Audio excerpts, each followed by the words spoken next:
Hello and good morning, everyone. It's a beautiful but chilly Wednesday morning here on January 8th here in the DFW Metroplex. My name is Justin Nimergood. I am your host of newly launched podcast, Real Estate Rockstars, where we bring on some of the best and brightest across the industry every week to share their insights, their perspective, and even their stories that makes them great.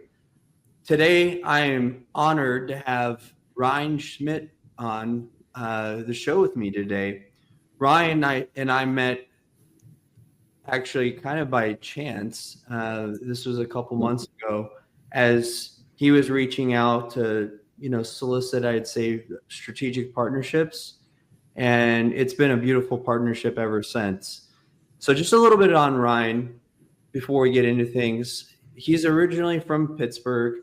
After he finished his MBA at West Virginia Wesley College, he moved to Dallas, Texas, and this was in 2016. Through courses taken to graduate with his MBA, he was most fascinated with finance. And the mortgage industry was not actually something he ended up planning on going into, but it really became a natural fit with his specific skills and interests. He's spent most of his career at Guaranteed Rate, but it recently took a position as the Dallas Director of Sales with Neighborhood Loans in October of 2023. Last year, they welcomed the birth of their first child, Ryan Schmid Jr., also known as RJ. And in 2025, they're getting married. He's getting married to his fiancee, Jackie Valentino. While not working, Ryan enjoys spending time with his family, working out as a board member of Powerhouse Investing Group, cheering on the Dallas Stars, and finding a day to make positive impact on someone. Just some accolades that he shares: Scotsman's Guide top 1% producer in 2021 and 2022, Scotsman's Guide Emerging Star in 2023, D Magazine top producer 2019 to 2024. Wow, that's one of the most recognized real estate magazines here in the DFW Metroplex. President's Club 2021, 2022, 2024. And he's currently helped over 750 families purchase homes and originated over 250 million in volume. With all that said, I'd like to welcome Ryan Schmid to the show. Welcome, Ryan. Yeah, thank you very much, Justin. I was honored to get on the podcast with you when you reached out, and I'm excited to share my knowledge with everybody and hopefully make a positive difference on anybody who's either interested in real estate or interested in purchasing a new home. Absolutely. So let's start with one that's just going to kind of give our listeners an opportunity to understand your background a little bit further. Can you share what really inspired you to pursue a career in real estate? It sounds like you had many options out there, but ultimately there was actually a tight fit with real estate. Yeah, so my master's degree, my concentration was actually healthcare administration. So, a mortgage is a funny thing. You never talk to anybody and they're like, yeah, I was a little kid and I always wanted to be a mortgage lender. So I was fortunate that in my fifth year when I was finishing up my MBA, I had a friend move down to Dallas. He got into the industry and it was kind of like a Wolf of Wall Street moment. I was getting some job offers out of college for $45,000, $47,000, and he was sending me pictures of his paycheck making, $10,000 to $12,000 every 2 weeks. And so honestly, I was like, hey, let's give it a shot, right? So getting into the industry, I was very money motivated, and more millionaires come from real estate and finance than any other industry. So that's kind of how I got into it. I was attracted to, the money and took an opportunity, and it's worked out pretty well for me so far. That's awesome. And thank you for your transparency and honesty. I feel like sometimes people, depending on their profession, will try to shy away from, oh yeah, it's because of the money. But if we really are honest with ourselves, deep down, a lot of reasons people take jobs on or projects on, for that matter, is money motivated. So that's great, Ryan. So right now there's a lot of evolution that's happening in the real estate industry, right? We have a new president in office, or will be in office here soon. We're waiting patiently to see if maybe rate cuts come or don't come. What do you personally see as the biggest challenge facing the real estate industry today? The biggest challenge, I would say, is without a doubt inventory. Inventory has been the biggest problem in the real estate industry for a while. It was extremely exposed during COVID. We definitely saw here in DFW the money coming from California and out of state, where those type of buyers were able to offer $50,000, $70,000 over asking cash, guarantee those prices, and cause a drastic increase in purchase prices. Now, anybody who's expecting a market crash, sorry to tell you, it's not going to happen. We're not going to see purchase prices go back down to where we saw pre-COVID. Now, going into this election, there was a small focus on addressing this issue. It wasn't one of the major ones. There's some reports that show that we have anywhere from an 8 to 10 million housing shortage across the country. There's some reports that show we have a $20 million or 20 million unit shortage across the country. So inventory is definitely one of the biggest problems. And unfortunately, it's not something that's going to be able to be fixed overnight. So Trump, obviously being a real estate guy, economy is one of his biggest, prideful things that he takes on. And so hopefully he gives some incentives to home builders to start, expediting the permits, surveys, and hopefully we see a lot of new homes getting built over the next 4 years, which that added inventory can hopefully start to bring down some home prices. But if you're waiting for, home prices to come down 100,000, 150,000, sorry to tell you, it's not going to happen. Yeah. It's funny. You mentioned the home prices coming down, and it's like, you can't ever go back to that time before, really. I mean, unless we were to have a market crash, for that matter. That's really sound advice for everyone out there. So what do you see the future of real estate, the real estate landscape looking like then? Well, in my 8 years, the only constant in real estate has been change. On the horizon, what I would say could potentially be the biggest change that we'll see in real estate is going to be the privatization of Fannie Mae and Freddie Mac. So if you don't know what those are the two government sponsoring entities that oversee all of the lending process in the housing market. Trump, billionaire Bill Akerman, he talks about, Trump loves big deals. I don't think that's a secret, right? If we could privatize these two entities, that would make massive changes across the real estate industry. If you look at the shares of those two stocks, they're up over 125% since the election. So they're talking about this is definitely something that they want to see happen. It's not going to be something that's going to happen overnight. 2026 to 2027 is when they're kind of predicting. And there's a lot of speculation on exactly what that could mean. Some of the highlights, I would say, is going to be in the short term. The one thing the markets do not like is uncertainty. We'll probably see interest rates continue to climb if this looks like a reality.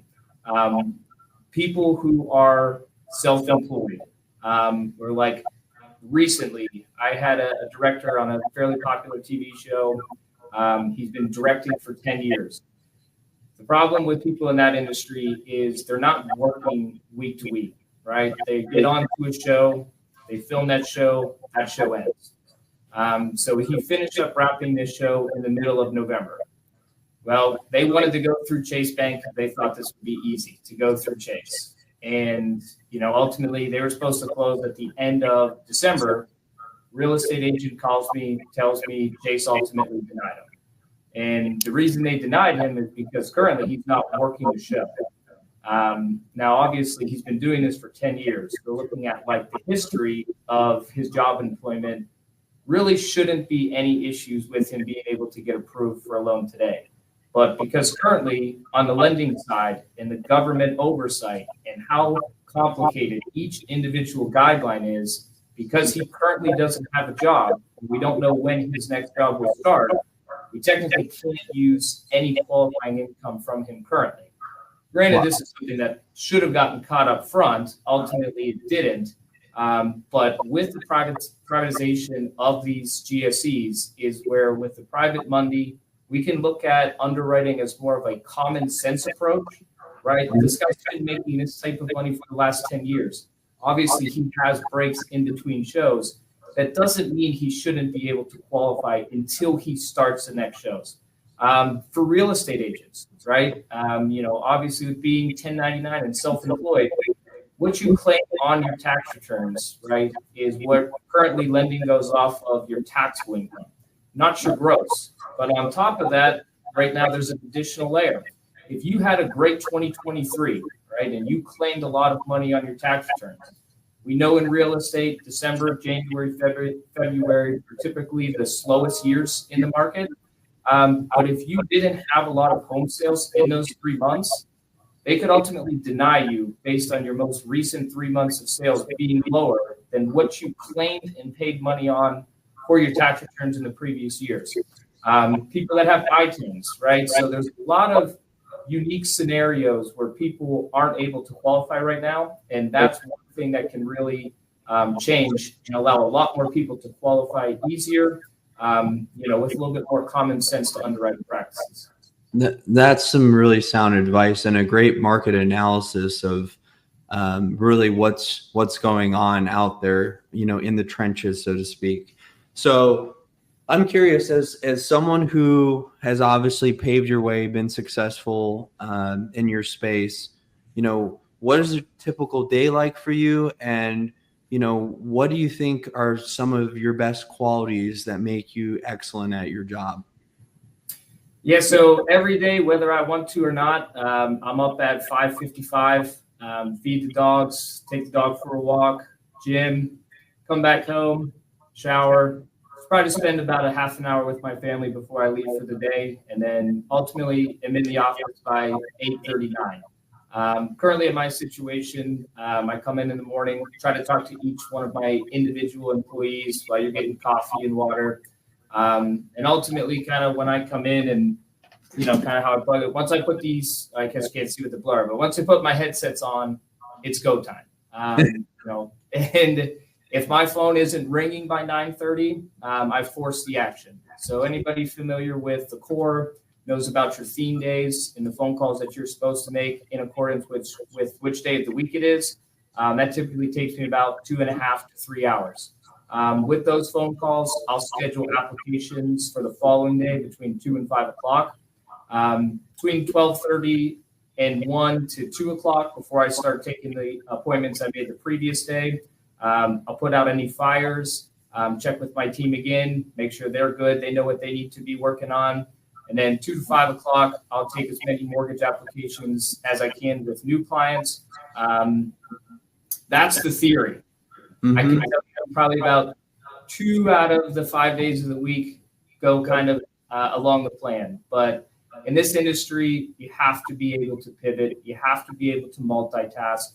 You have to be able to answer emails while you're on the phone, dealing with another problem, because, there's just so many different things that come up. You don't know who's going to also be reaching out to you at this point, with what problem that you got to solve. And, everything is kind of like needs to be taken care of now, right? And I get myself on real-time communication.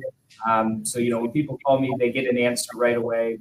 So you just got to be versatile. You have to know how to fix problems quickly and work in unison with the people around you and your real estate agent partners as well.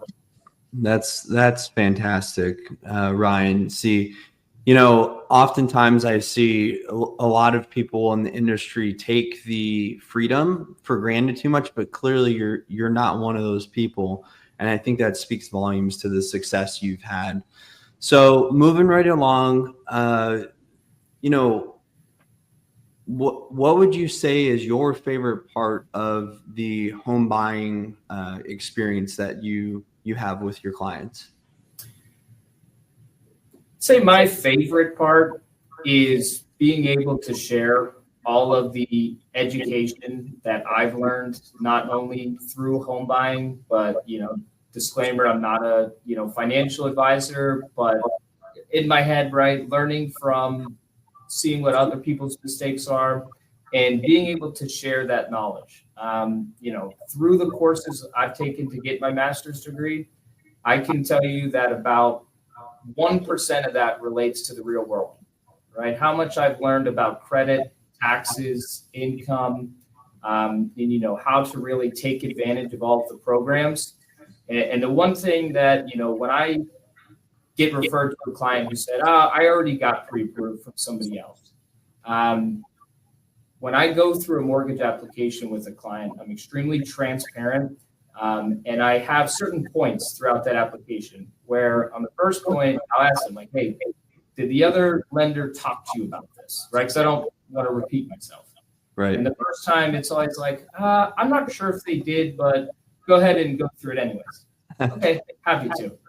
And then the second time I'll get to another point. I ask them like, hey, did the other lender already talk to you about this? Because I don't want to repeat myself.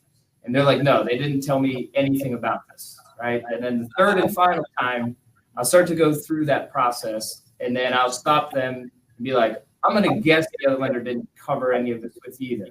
And we'll share a little laugh and be like, no, he didn't. Right. So when I can go through an application with a client who is already pre-approved somewhere else, who thought like, hey, this is this easy, I know everything. And then when they go through it with me and they thank me, right, for being so thorough with them to where they have a lot more understanding and they can make the decision that's truly best for them with the knowledge that I've given them. That's the best part for me. That's fantastic, Ryan. You clearly have a good grasp of the market and what's going on, and obviously how to add value, I would say, to your clients on a consistent basis. So we're going to actually move on to the final section of our time together, where I'm going to ask you a couple questions that are sort of future looking. They're a little bit abstract, but they're meant to be that way, just to give the listeners out there a little bit more peeling back the layers of your onion so we can really figure out who Ryan Schmid is. So the first question is, let's say it's your 80th birthday. Who is there and what is going on and why? 80th birthday. Well, God bless, I'm still here. So my birthday is always kind of similar because my birthday is November 4th, which always, every 4 years always falls around presidential election. So something with that, I would say I'm surrounded, with my wife, my kids, their kids at this point. And we're still actively engaged, in the community. Maybe we're out campaigning for our candidate at that time. Definitely something to where I don't see myself sitting around the table eating cake, blowing out candles. I still I love being engaged in the community and getting my thoughts and helping people. So I would say we do something special for 80 and getting out there and either, as I said, campaigning for the candidate or doing some type of activity. Wow. That's a great answer. I mean, I think anytime you think about what the future looks like, way down the road like that, sometimes it's hard to ascertain, but clearly you have a vision for yourself and for the future. So the next question is, imagine that it's your last day on Earth and you can only preserve 3 items in your so-called time capsule. What are those items and why? Ooh. I'd go with the Holy Bible, Mm-hmm. a bottle of Basil Hayden whiskey, Okay. and I would say one of David Goggins' books. So I like, being an athlete and somebody just who focuses on mental toughness. I love the fact that he is this elevated figure, right? And everybody looks at him as somebody who, just no matter what, he's just always able to go. But he's transparent by the fact that, hey, some days I don't feel like doing this, but it doesn't matter. You got to do it anyways. Right. And that type of mentality, because there's days I don't feel like doing it, but I have clients, I have family, I have employees who are depending on me to show up and get the job done. So I go with those three. And, sometimes a little bit of whiskey gets you through those hard days too. It does indeed. It does indeed. And clearly, your staff and everyone that works with you is lucky to, be working with someone that takes this so seriously. So often I unfortunately see some people in different sects of the industry really being all about me. They're being me centric. And unfortunately, that's just not the way to approach anything in business, in my personal opinion. So last question for you. What is your definition of a real estate rock star? Definition of a real estate rock star is somebody who gives the most when they don't feel like doing it. They're the best when you least feel like doing it. Just kind of touching on the last point is, everybody has days you don't feel like doing it, but there's times where people count on me. How many people I have counting on me on a daily basis? You have to show up. You have to be your best, regardless of how you feel, and you make a positive impact on the people around you, right? Kind of going back to the first question you asked me, what got me into the industry? It was money. But, at a certain point, once you make enough money, it doesn't do it for you anymore. So my vision has shifted to, making a positive impact on one person every day and making sure that I make a positive impact on the people around me as well. Wow. Bravo. Well, very well said, Ryan. And it's been an absolute pleasure having you on with us today on our inaugural episode, might I add. This is officially episode 1 of the Real Estate Rockstars here today. So it was great having someone like yourself on to really help us kick this off and launch this into the stratosphere in the right way. So before we wrap, can you just share where can people find and connect with you? Best place, RyanSchmidMortgage.com. All my contact information is on there. We're working on, getting on the Instagram, the TikTok, and everything like there. But for the most part, RyanSchmidMortgage.com. All my contact information is on there. Calendly links on there. Send me a text, send me an email. We'll set up an appointment. I'd love to help you, talk to you, regardless of what your, real estate goals are. I'm always available, happy to help. That's great, Ryan. Ryan, thank you so much for coming on our show today. It was an absolute pleasure. Yeah, absolutely, Justin. Hopefully I set the bar high for the next person. Thank you for having me, sir. That's right. All right. We'll see you soon, listeners. Coming next week with our new guest to be announced. All right, Justin.